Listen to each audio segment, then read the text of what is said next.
તો સુરતના ઉધના વિસ્તારમાં વાહન ચેકિંગ દરમિયાન સામે આવેલા હાઈટેક સાયબર ફ્રોડ કેસમાં પોલીસને વધુ એક મોટી સફળતા મળી છે। આ કેસમાં પોલીસે હવે વરાછા વિસ્તારના નિવાસી અને માર્કેટિંગ પ્રોફેશનલ એવા મયુર ઇટાલિયાને ઝડપી લીધો છે, જે અગાઉ પકડાયેલ મુખ્ય આરોપી કિરાત જાદવાણીનો દૂરનો મામા હોવાનું સામે આવ્યું છે। ત્યારે પોલીસે તેની પૂછપરછ કરી ત્યારે અનેક ચોંકાવનારા ખુલાસા પણ થયા છે।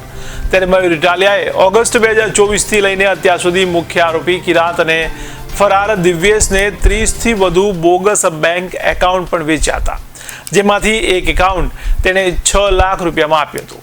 તે સૌથી મોટો ખુલાસો એ થયો છે કે જેણે માત્ર 3 દિવસમાં 42 કરોડ રૂપિયાનું ટ્રાન્ઝેક્શન કર્યું હતું તે સ્ટાન્ડર્ડ ચાર્ટર્ડ બેંકનું એકાઉન્ટ મયુર ઇટાલિયાએ જ આપ્યું હતું। ત્યારે આરોપીઓ પાસેથી સ્ટાન્ડર્ડ ચાર્ટર્ડ, RBL, HDFC અને એક્સિસ જેવી પ્રખ્યાત બેંકોના એકાઉન્ટ પણ મળી આવ્યા છે।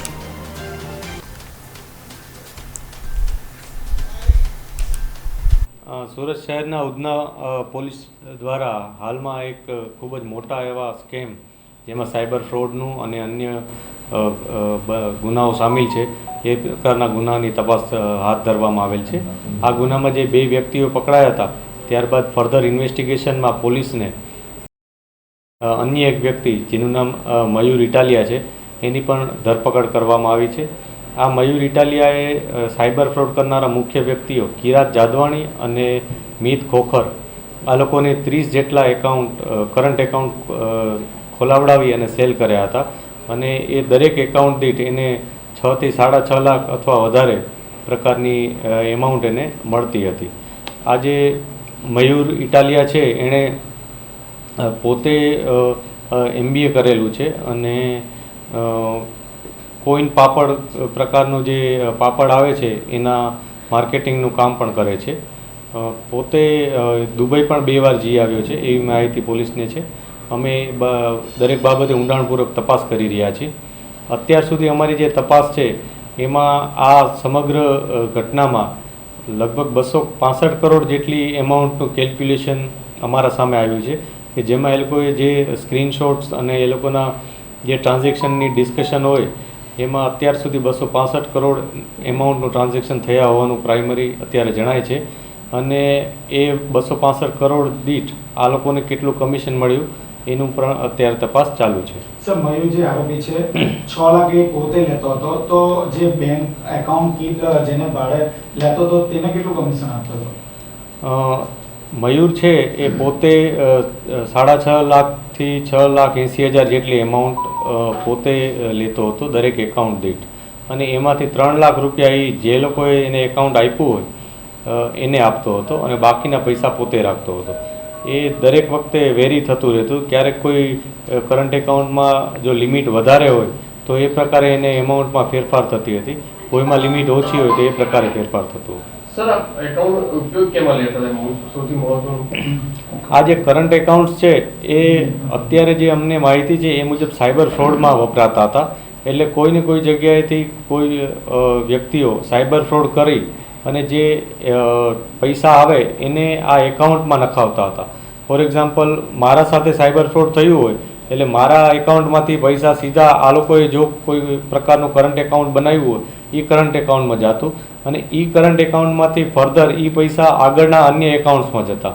એટલે આ એક વેબ જેવું છે, આખી એક જાળું છે કરોડિયાનું, અને એને અમે એક પછી એક તપાસી રહ્યા છીએ। એકબીજા સાથે ઘણા બધા એકાઉન્ટ્સ જોડાયેલા પણ છે, અને દરેક એકાઉન્ટ્સ 2 થી 3 દિવસ વધુમાં વધુ રહેતું હતું અને પછી બ્લોક થઈ જતું હતું, અથવા એને એ લોકો યુઝ કરવાનું બંધ કરી દેતા હતા।